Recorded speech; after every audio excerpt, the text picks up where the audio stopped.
All right, get ready, rugby fans, because today we're diving into some bold predictions, Hmm. some seriously bold predictions for the 2025 Six Nations.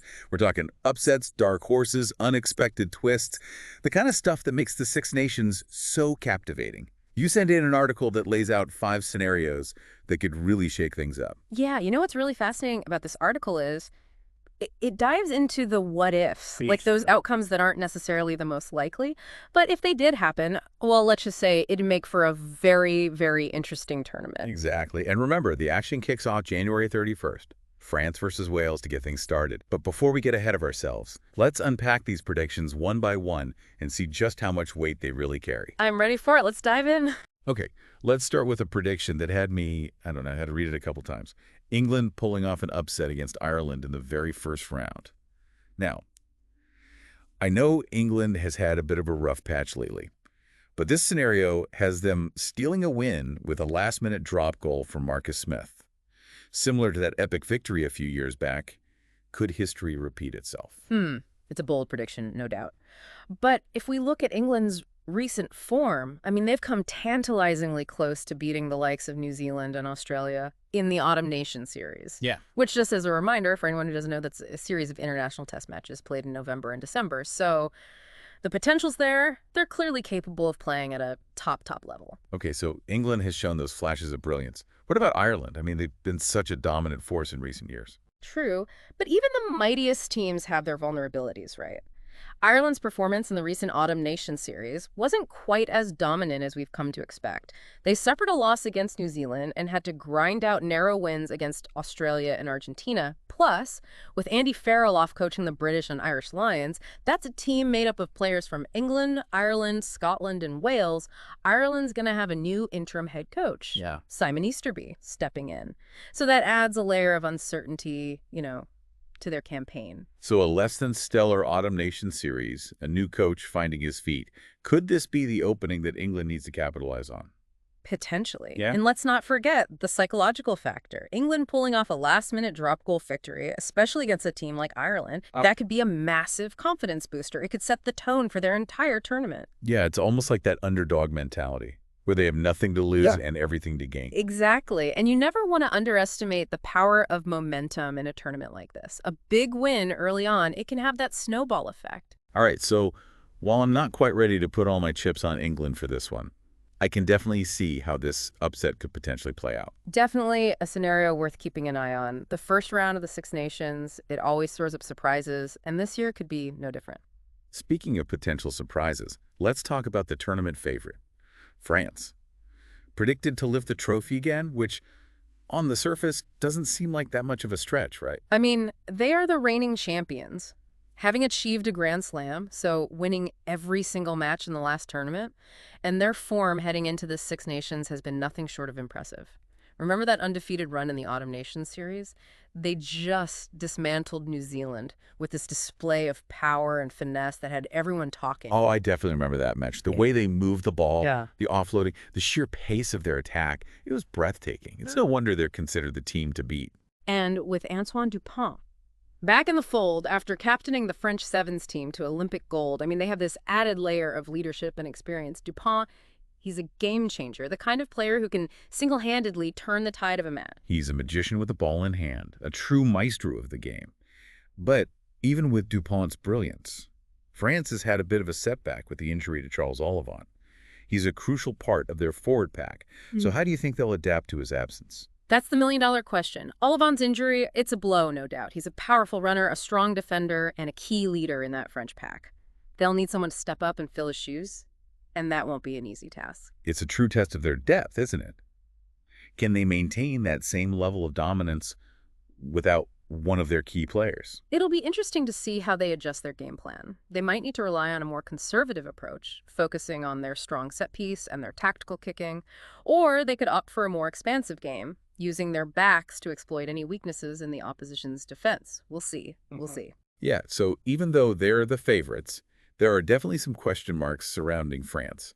This tournament is far from a foregone conclusion.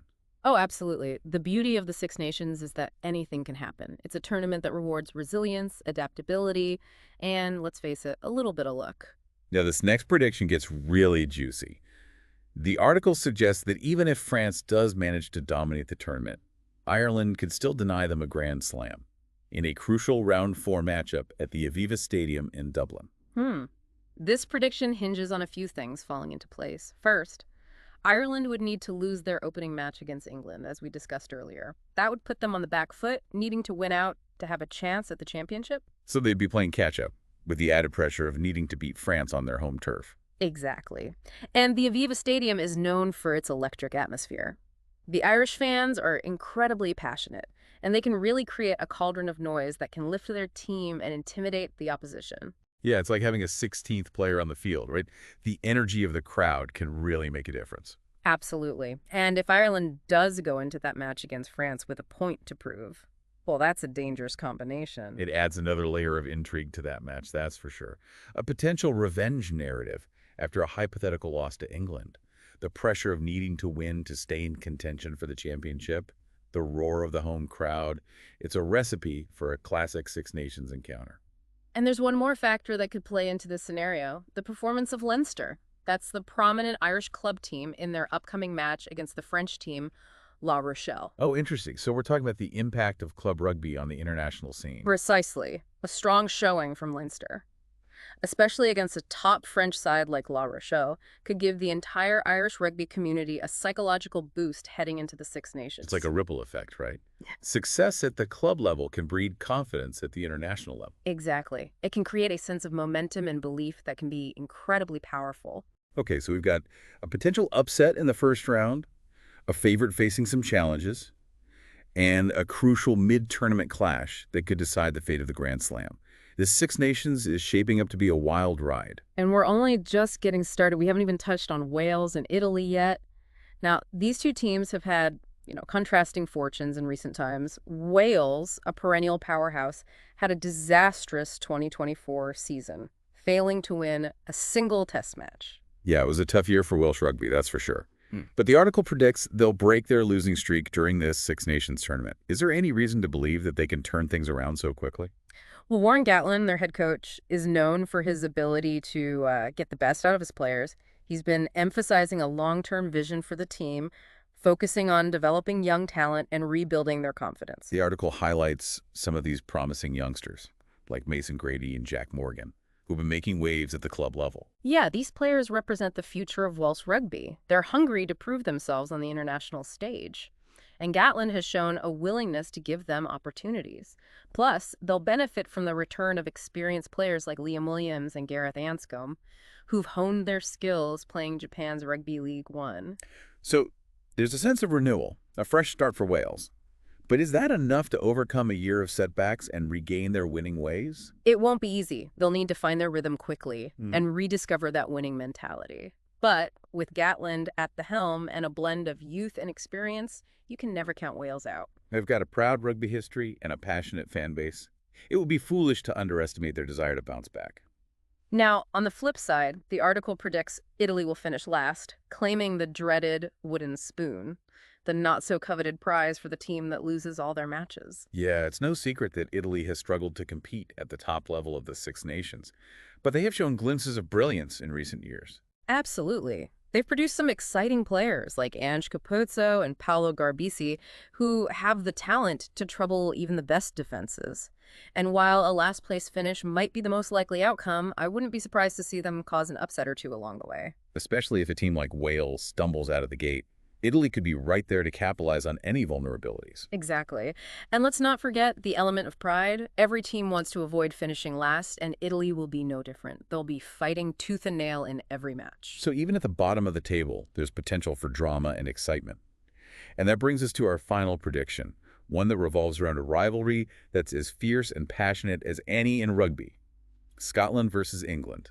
Yeah, a rivalry steeped in history and tradition, dating back over 150 years. And in recent times, it's Scotland who've held the bragging rights, winning the last 4 encounters and holding on to that coveted Calcutta Cup. Yeah, it's been a remarkable turnaround for Scotland, who for years struggled to compete with their English counterparts. This recent run of success has been built on a combination of factors: a talented and cohesive squad, a smart and innovative coaching team, and a belief that they can beat anyone on their day. The article predicts Scotland will continue their winning streak, making it 5 in a row against England. They've certainly got the psychological edge, having consistently outplayed England in recent years. And with players like Duhan van der Merwe, who scored a hat-trick against England last year, they have the firepower to cause some serious damage. Van der Merwe is a force of nature. He's big, he's fast, and he knows how to find the try line. He's a nightmare for any defense. And Scotland's success isn't just down to individual brilliance. They play a fast-paced, attacking brand of rugby that's been incredibly effective. They've got a strong set piece, they're aggressive at the breakdown, and they're not afraid to take risks. They're a team that's playing with confidence and swagger. They believe they can beat England, and that belief is a powerful weapon. And on the other side of the equation, you have England, a team desperate to regain their former glory. They'll be looking to avenge those recent losses and reclaim their place at the top of the rugby hierarchy. It's a classic clash of styles and narratives. England, the wounded giant, seeking redemption. Scotland, the confident underdog, looking to cement their newfound dominance. And it's a match that could have major implications for both teams. A win for Scotland would be a huge statement, confirming their arrival as a genuine force in international rugby. While the win for England would signal a return to form and inject a much-needed dose of belief into their campaign. It's going to be a fascinating encounter. The Calcutta Cup matches are always special, and this one promises to be no different. So there you have it, 5 bold predictions that could shake up the 2025 Six Nations. From unexpected upsets to the continuation of historical rivalries, this tournament has all the ingredients for a truly unforgettable spectacle. And while these predictions provide a framework for our discussion, let's not forget the unpredictable nature of sport. The beauty of the Six Nations is that it often defies expectations, throwing up surprises and twists that keep us on the edge of our seats. That's why we love it. But beyond these specific predictions, are there any other storylines or potential surprises that you think are worth keeping an eye on? Well, one thing that always kind of spices things up in the Six Nations is the emergence of young talent. Keep an eye on players like Mason Grady of Wales, Jack Morgan, also from Wales, and Paolo Garbisi of Italy. They've all shown these flashes of brilliance at the club level. Yeah. And this could be their breakout tournament on the international stage. It's always exciting to see the next generation of stars announce themselves to the world. And with the Rugby World Cup just around the corner, this Six Nations takes on, I don't know, even greater significance as players try to, stake their claim for a spot on their national team. Absolutely. And speaking of the World Cup, this tournament serves as a vital testing ground for coaches as they, fine-tune their strategies and assess their player combinations. The tactical battles between coaches are just as compelling as the physical battles between players, in my opinion. It's like a chess match. Yeah. With scrums and lineouts. Exactly. You've got master tacticians like Warren Gatland of Wales, Andy Farrell, who's technically still the head coach for Ireland, even though he's with the Lions this year, and Fabien Galthié of France, all vying for supremacy. Their decisions on game plans, substitutions, and in-game adjustments can make all the difference. And let's not forget the impact of the fans. I mean, the Six Nations is renowned for its passionate supporters who create an atmosphere that's unlike anything else in the sporting world. The roar of the crowd, the singing of anthems, the sheer intensity of the emotions, it all adds to the magic of the tournament. It's truly special, whether it's the Sea of Red at the Principality Stadium in Wales, the deafening chorus of Swing Low, Sweet Chariot at Twickenham in England, or the electric atmosphere of the Aviva Stadium in Dublin. The fans play a huge role in creating an unforgettable experience. As we've been discussing these predictions and potential storylines, one thing that's really struck me is how much the mental game comes into play in the Six Nations. Oh, absolutely. Rugby is as much a mental battle as it is a physical one. The pressure of expectations, the weight of history, the intensity of the rivalries, it can all take a toll on players. Think about it. A young player making his Six Nations debut in front of a packed stadium. The captain trying to rally his team from behind. Yeah. A veteran facing the twilight of his career. These are high-stakes scenarios that demand incredible mental fortitude. And it's often the teams that can handle the pressure best that come out on top. That ability to stay focused, composed, and resilient in the face of adversity. That's crucial in a tournament as demanding as the Six Nations. It's about controlling your emotions, harnessing your nerves, and channeling them into positive energy. And that's not easy to do when the stakes are so high. It takes a special kind of athlete to thrive under those conditions, and that's what makes the Six Nations so compelling. It's a test of character, of teamwork, and of the human spirit. So we got bold predictions, Intriguing storylines, Yeah. tactical battles, passionate fans, and the ever-present mental challenge. Is there anything else that you think our listeners should keep in mind as they, dive into this Six Nations? I think it's important to remember that the Six Nations is more than just a tournament. It's a celebration of rugby, of its history, its traditions, and its values. It's a reminder of the power of sport to unite people, to inspire passion, and to create memories that last a lifetime. Beautifully said. And with that, I think we've covered just about everything there is to cover on the 2025 Six Nations predictions. We've explored the potential upsets, Yeah. analyzed the favorites, and considered the wider context of this captivating tournament. It's been a pleasure diving into these scenarios with you. I'm already excited to see how it all unfolds on the pitch. I know, me too. Thanks for joining us on this deep dive. And remember to send in your own source material. If you'd like us to tackle a specific topic in a future episode, we're always looking for new and interesting things to explore. And to our listener, enjoy the tournament. It promises to be a roller coaster of emotions, with moments of brilliance, heartbreak, and everything in between. And who knows, maybe one of these bold predictions will come true, adding another chapter to the rich history of the Six Nations. Until next time, keep exploring, keep questioning,